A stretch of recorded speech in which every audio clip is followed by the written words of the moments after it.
Langsung jatuh cinta tentang Danau Toba, guys. 27 tahun yang lepas.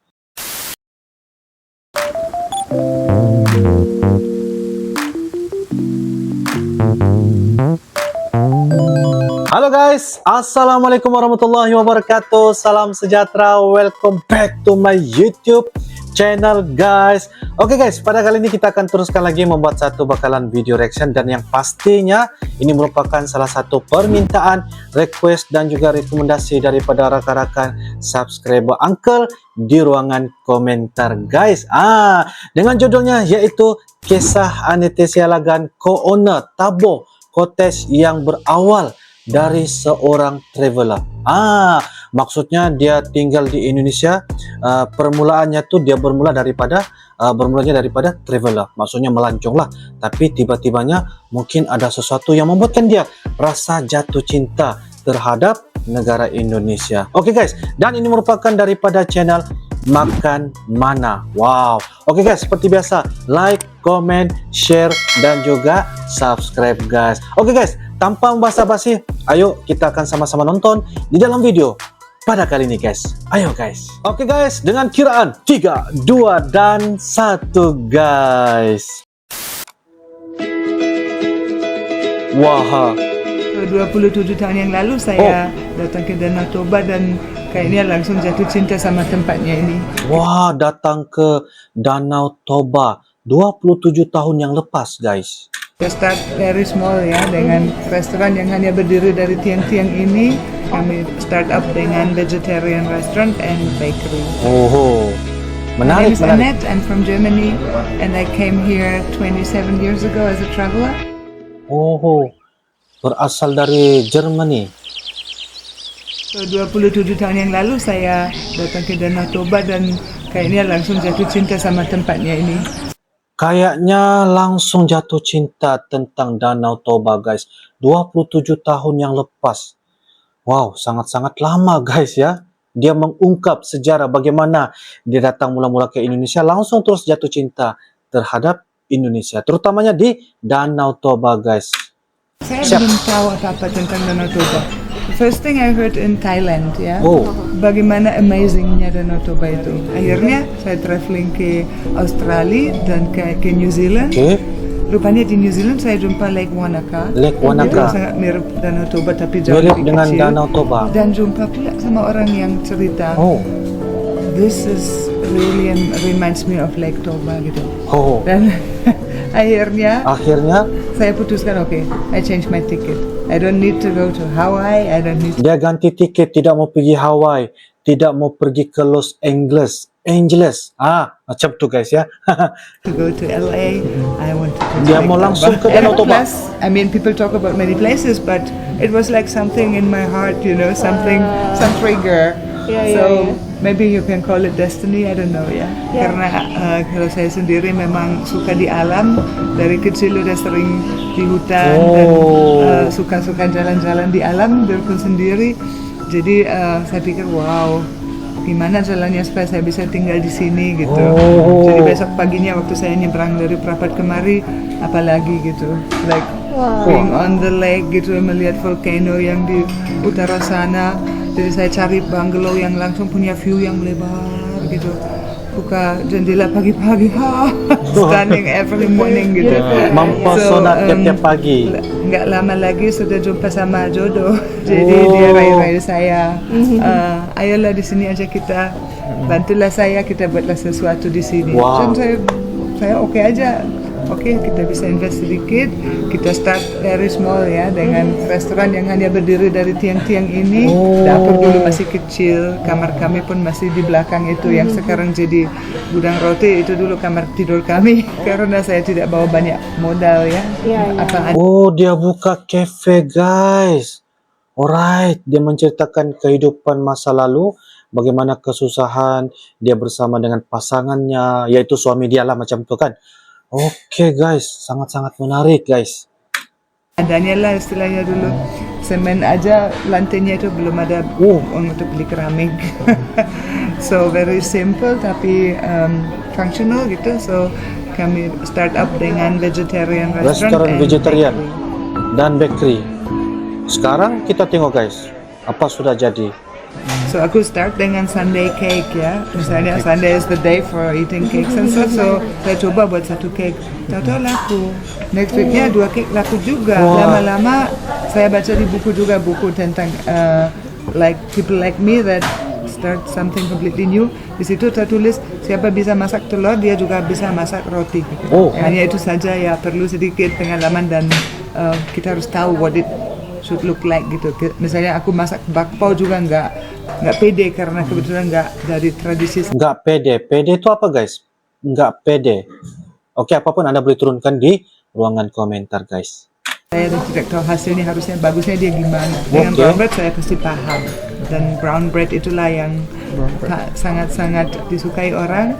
Bukan hanya karena dia more tasteful ya, tetapi dia juga sangat sehat. Jadi untuk orang yang punya diabetes nggak masalah makan brown bread. Our brown bread, it is dark bread from Germany and the flour is actually imported. And we add some flaxseed, which is a very good nutrition since our grandfathers. Bagus sekali, they used to guys. do flaxseed. Now we're trying to grow it as well with my friends in the Eco Village, a local product again. Wah, And tanam the sendiri. oil of it is very valuable for the skin, for the body, high in omega-3. And this bread can last easily for 3-4 days Bisa without tahan any sampai 3-4 preservatives, hari. without any chemicals. Tidak menggunakan bahan kimia sebab mereka tanam sendiri guys. Ibaratnya mereka sudah mempunyai produk ataupun bahan lokal daripada mereka sendiri guys. Wow. It's real German pure Roti quality. murni kualitas and dari also Jerman. in Batak I really love the family bond. You have a clan and you love each other. You support each other. You Sokong sesama you're fair to each antara other. satu sama lain. And you have very big respect to certain family members. Wah. And you have a very big duty to help out. In Batak, there's this beautiful thing called Dalian Natolu. So we have to be fair within our own clan.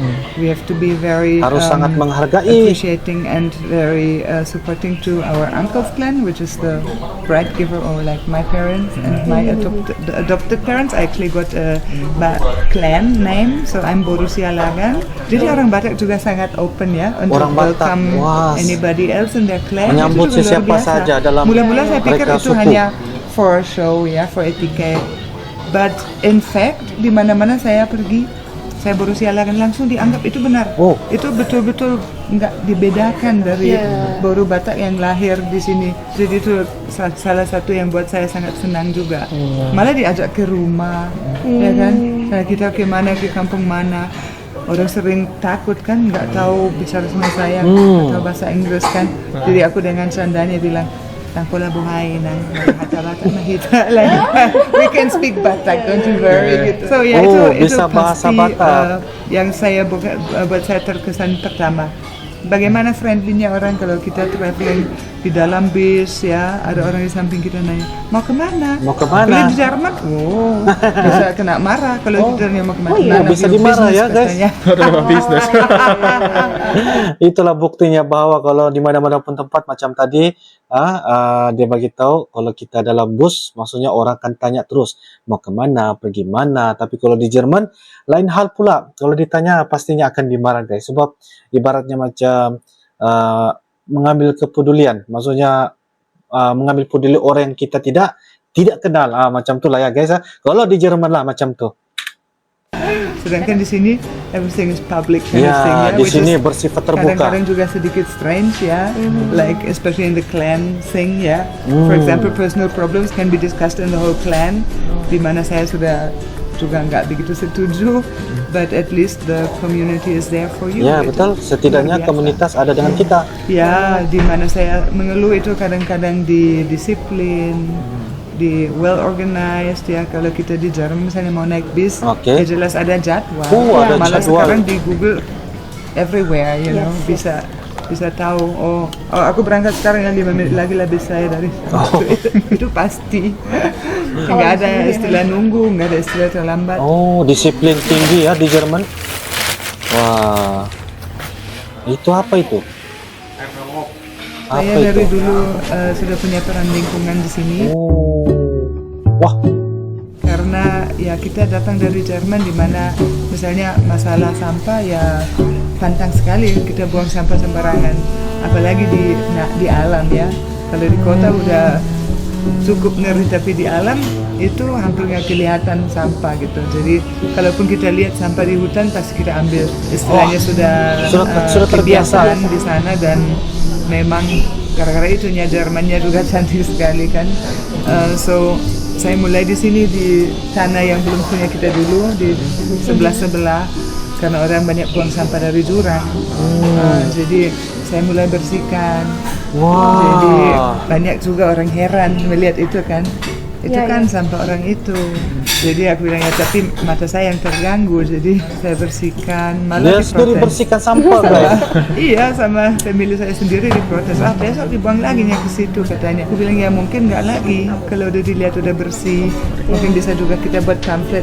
Tolong jangan buang sampah di sini gitu. Betul. Akhirnya ya memang ternyata lebih bersih, orang lebih sadar, dan kebetulan adanya juga pengangkutan sampah. Cuma harus dibayar, jadi bayar pribadi. Jadi banyak orang yang belum rela, tetapi karena mungkin orang melihat peran saya, ya benar ya, kebetulan kan yang dibuang sembarangan. Habis dari situ juga danau masalah juga kan, karena banyak orang masih buang sampah ke danau, maupun wisatawan lokal maupun ya masyarakat lokal kadang Nuci, Renzo, kampus aku tinggal di situ. Iya. Saya ya rajin untuk mengambil, biasanya saya sendiri saja gitu. Tapi suatu hari saya tidak sanggup lagi untuk sendiri, itu waktu masalah eceng gondok itu. Jadi orang sering ambil solusi yang gampang, diusir ke danau gitu. Jadi asal dengan dia waktu dia masih muda guys, tadi tuh dia punya videos dulu sewaktu dia ini orang kata membersihkan kawasan-kawasan, bagi dia rasa ini adalah tanggung jawab guys. Sebab itulah dia sebut tadi kenapa Jerman tuh kalau kita nampak sangat-sangat cantik, sebab kesadaran ya tentang kebersihan itu adalah sesuatu yang patut kita jaga guys. Oke. Apalah pantainya, karena untuk orang yang ambil ikan pun terganggu kan. Iya. Jadi suatu hari angin embus dari sini, tiba-tiba bay-nya di depan ini, the whole bay was full of eceng gondok. Mungkin 50 meter ke depan, semua eceng gondok. Saya sama tetangga saya orang Belanda coba meneliti what can we do about this gitu kan, bagaimana kan lah ini. Tahu-tahu ya kami consider some biological weapon, sepertinya ulat-ulat yang bisa makan itu, atau some even chemical, that's not really for me but to be considered gitu, karena sudah big problem di mana-mana. Iyalah. Akhirnya solusi yang terbaik yang kami dapatkan itu untuk composting. Jadi hanya diangkat dia, dibuang suatu tempat yang mau ditimbun anyway. Lama-lama dia busuk sendiri. Sampai jadi, macam tuh dia pikir guys. Jadi kami bisa lihat di situ tumbuh rumput yang biasanya segini. Jadi aku ajak anggota, ayo kita bersih-bersih di sana dan tanam jagungnya 4 meter. Jadi itu saya merasa sukses dengan itu. Wow, kenapa orang punya ladang nggak gunakan bahan ini kan? Karena trennya sudah ke kimia. Karena itu lebih instan dan ya itulah tren. Jadi orang merasa bangga bahwa goni-goni yang putih bersih gitu ke ladang. Jadi mula-mula juga bagus. Itu sayurnya juga makin besar, tetapi lama-lama tanahnya rusak dan lingkungan kita juga rusak, kesehatan kita juga rusak. So kenapa tidak kembali ke alam gitu? Very good story. Thank you. It reminds us as local ya, yang asli, untuk bisa lebih care juga gitu sama lingkungan ya. Keren banget. Dan semuanya juga dipelajari by ini kan, by action. Yes. Semuanya bisa dipelajari. Iya betul. Aku melihat ini sebagai adventure. Dan saya tahu selalu ada way to return gitu ya kan. Kalau aku mau kembali, orang mama apalagi malah ekspektasi orang itu dia pasti kembali gitu. Nanti lama-lama dia akan lihat berapa susah tinggal di different culture. Ya fasilitas juga jelas lebih simple di sini daripada di Jerman ya. Jadi mama bilang udah nggak apa-apa, nanti kalau kamu mau pulang bisa lagi tinggal sama kami gitu. Jadi ada lagi ada rencana mau balik? Enggak. Udah nyenang banget di sini. Nggak mau Ya? balik sudah guys. Untuk visit ya kan. Oh, untuk visit Kalau aja. saya kembali 3 minggu 4 minggu saya di Jerman. Oh. Baru sudah rindu ke sini. Ya, apalah. Come to Lektober guys. Ya, and Toba Cottage ya. Tabo Cottage Tabo deh. Cottage. Ya. Boleh kalau masih dapat kamar. Wah, menarik guys ceritanya. Oke guys, demikianlah sebentar tadi video daripada channel Makan Mana dengan tajuk ataupun judulnya yaitu kisah NFT sialagan Ona Tabo Cottage yang berawal dari seorang traveler. Oh, susah payah juga Uncle mau sebut ya nama dia ni. Tapi walau bagaimanapun saya melihat di satu sisi yang baik bahwa dia berada di Indonesia lebih kurang 27 tahun yang lepas guys. Bermula dengan seorang traveler dan akhirnya berkahwin dengan orang Indonesia ya, dan membuka cafe di tempat orang.